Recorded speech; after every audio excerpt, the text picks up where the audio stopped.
Assalamualaikum warahmatullahi wabarakatuh. Today we will present about shift of cohesion and coherence by Shoshana Blum Kulka. But before we start our presentation, let us introduce ourselves. The first one is Nisfi Ilmaya with student number 033, and the second one is Rosyidatul with student number 037, and the last one is Anisa Rizky with student number 112. Next slide please.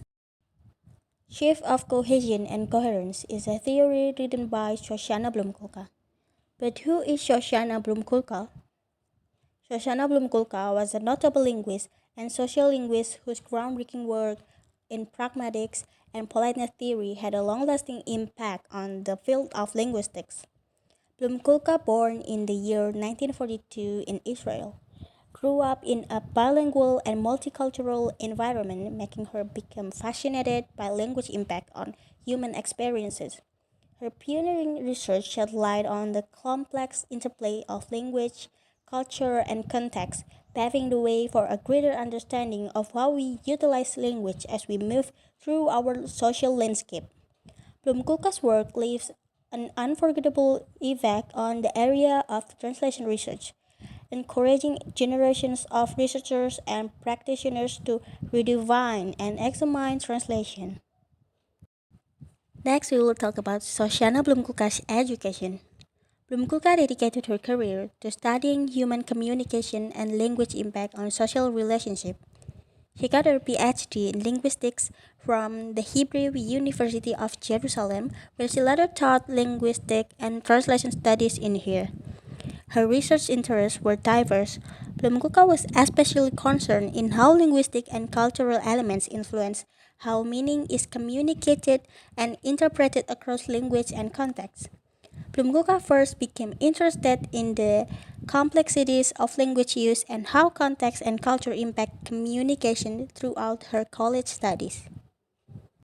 The third one is academic career and contributions on translation theory. One of Blumkulka's most significant achievements was the invention of the shift and cohesion theory in translation. This theory investigated how change in the linguistic elements such as grammatical structure and lexical choices can impact the cohesiveness and coherence of a translated text. Domkulka's work shed light on the complicated interplay between language and cultural environment, as well as the complexities that translator must navigate in order to maintain the original meaning and style. Blumkulka's work also pioneered the application of discourse analysis to translation studies. She identified the underlying pragmatics and sociocultural elements that influence the translation process by analyzing how language is used in context. This comprehensive translation approach emphasizes the necessity of understanding the purpose of communication and cultural dynamics at work, rather than focusing exclusively on linguistic equivalency. Lastly, Blumkulka's research has helped to advance our understanding of translational norms. The last one is honors and accolades. Blumkulka's work has been widely recognized and celebrated on an international scale, with her publication and lectures attracting a global audience and cementing her status as a leading figure in the field of linguistics. Blumkulka's groundbreaking work in linguistics and sociolinguistics was widely recognized, and she received numerous prestigious awards throughout her career, including the Israel Prize for Linguistics and the ICCA Lifetime Achievement Award. Blumkulka authored several highly influential books and articles that have become essential reading in the field of pragmatics and discourse analysis, including Discourse and Dialogue and Indirectness and Politeness in Request. Point and principle. The main point from this book focus on the specific challenges and strategies involved in the maintaining cohesion and coherence during the translation process. 1. Shift in cohesion. This book examines how cohesive devices such as pronouns, conjunction, lexical repetition in the source text may need to be adjusted or changed in the translation to ensure equivalence cohesion in the target language. It refers to grammatical and lexical relationships that create unity within a text. For the second one is shift in coherence. It refers to the overall meaningfulness and logical flow of text. This book likely discusses how translators handle shift in coherence when translating text, particularly across language with different syntactic, rhetorical, or cultural norms. For the principle, one of the key principles underlying this book is the principle of equivalence. Maintaining cohesion and coherence often require finding equivalent linguistic structure and strategies in the target language to convey the same relationship and connection found in the source text. Okay, here I will present to you about the concept and method in shift of cohesion and coherence in translation. Let's jump in cohesion first. Cohesion is a semantic concept which refers to the shift of types of cohesive markers in translation that can cause shift in the level of explicitness or shift in the level of meaning. So, on the level of cohesion, shift in types of cohesive marker used in translation seem to affect translations in one or both of the following directions. Here we have A, shift in the level of explicitness, and B, shift in the level of text meaning. Okay, next slide. We will talk about shift in levels of explicitness. So, the offered cohesive relationship between part of the text are necessarily linked to a language's grammatical system. Those grammatical differences between languages will be expressed by changes in the types of ties used to mark cohesion in source and target text. And on a higher textual level, such shift in level of explicitness through translation have been claimed to be linked to differences in stylistic preferences for types of cohesive markers in two languages involved in translation. While in shift in text meanings, cohesion ties do much more than provide continuity and to create the semantic unity of the text. Particularly in literature, the choice of cohesive marker can serve central function in the text. Okay, that's all about concept and method in cohesion. So let's go to the next slide. It's about concept and method in coherence. Here, coherence defies quantitative method of analysis unless approached from the reader's point of view. We can analyze the deeper meaning by investigating the ways a given text has been interpreted by various readers, as done in the text processing psycholinguistic research by Van Dijk and Kinch in 1983. Okay, let's go to the next slide. Here, coherence also has two focuses. The first is reader-focused shift of coherence. For the reader, the text becomes a coherent discourse if he can apply relevant schemas to draw the necessary inferences for understanding both the letter and the spirit of the text. Here we have the common question is about, can we distinguish between shift of coherence due to the necessary shift between audience types as distinct from those shifts that are traceable to the process of translation per se? So I would like to suggest that it's important to attempt to draw this distinction so that we can have a better understanding of what translation can and cannot do, or in the other word, to better understand the true limits of translatability. Okay, next slide, we have text-focused shift of coherence. The difference in translators' role in regard to reader-based versus text-based shift of coherence can be seen as that of two types of medical practice. For reader-based shift, the translator is in the position of the practitioner of preventive medicine, so his role is to foresee the possibilities of damage to interpretation in the TL and apply means to minimize them. While for the text-based shift, the translator is in the position of the physician administering treatment. So in this area, accurate diagnosis to successful treatment and linked to the well-known differences between linguistic systems. In the other words, text-based shift of coherence often occur as a result of particular choices made by a specific translator. Okay, next is about how to approach shift of cohesion and coherence in translation. Let's talk about cohesion first. In cohesion, Cohesive patterns can take three different forms in TL text.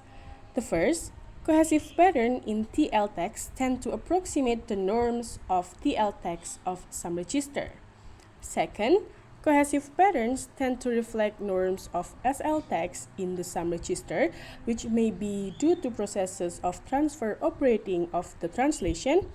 And the third, cohesive patterns are neither TL nor SL norms oriented, but form a system of their own, possibly indicating a process of explicitation.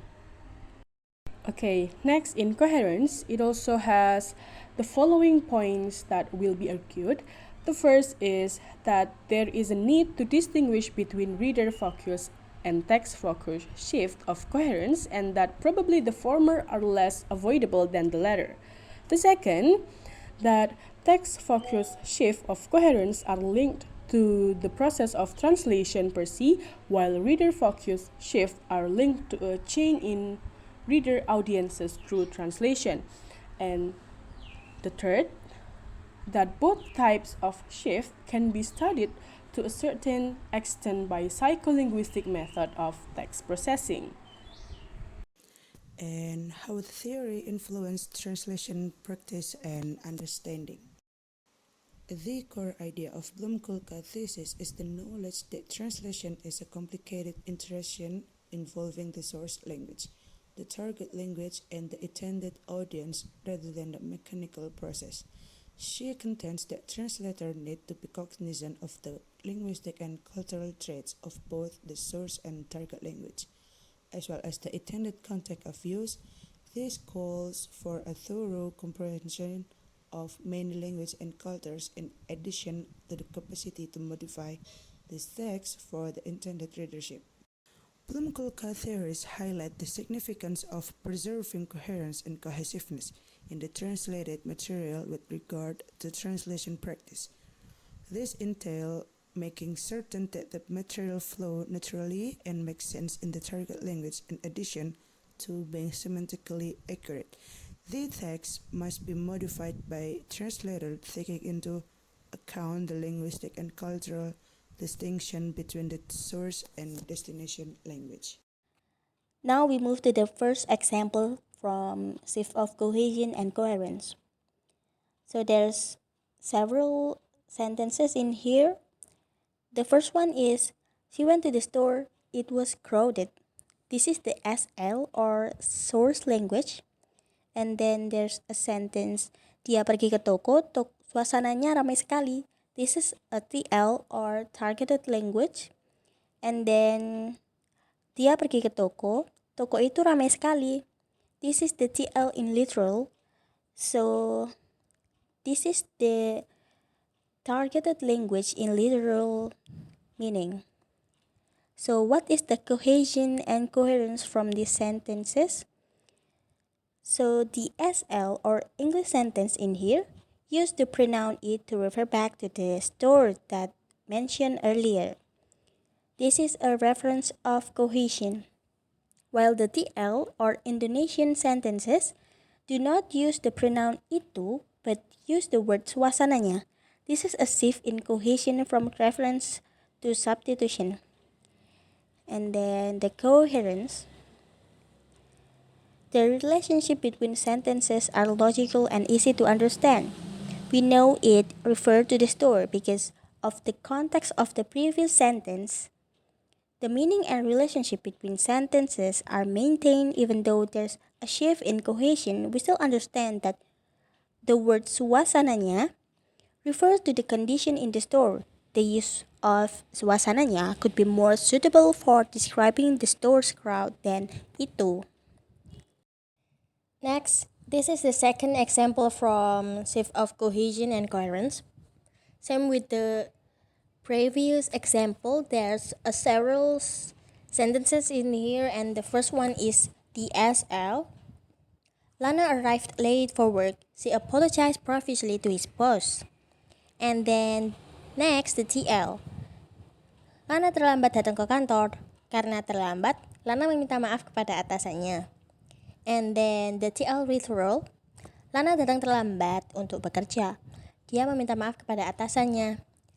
So what is the cohesion, shift of cohesion and coherence in these sentences is, the first one is cohesion. The SL used the pronoun she refers back to Lana, creating a cohesive link between the sentences, while the TL, the pronoun she, is replaced with the conjunction karena and the repetition of Lana's name. This is a shift of cohesive reference she to a combination of adverbial clauses, karena terlambat, and repetition. Next is coherence.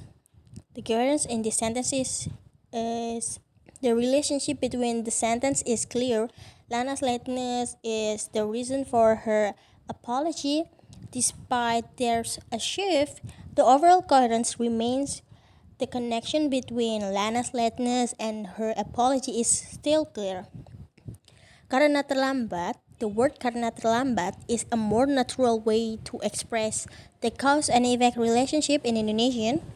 Repeating Lana's name can sometimes improve clarity, especially when there's a multiple characters involved. This is the last examples from shift of cohesion and coherence. And same with the previous again. There's several sentences in here, and the first one is the SL. John loves to read. He reads every night. And then the TL is John suka membaca. Kebiasaan John adalah membaca setiap malam. And then the TL literal is John suka membaca. Dia membaca setiap malam. So the cohesion and coherence in these sentences is, the first one is cohesion. The SL used the pronoun he to refer back to the word John. This is a reference of cohesion, and while the TL do not use the pronoun dia but use the word kebiasaan, this is a shift of cohesion from reference to substitution. And then the coherence in these sentences is, the relationship between the SL are logical. The word he refers to John because of the context of previous sentence, and we can also understand TL that kebiasaan refers to repetition of John's activity. Alright, that's all from us. Thank you. Wassalamualaikum warahmatullahi wabarakatuh.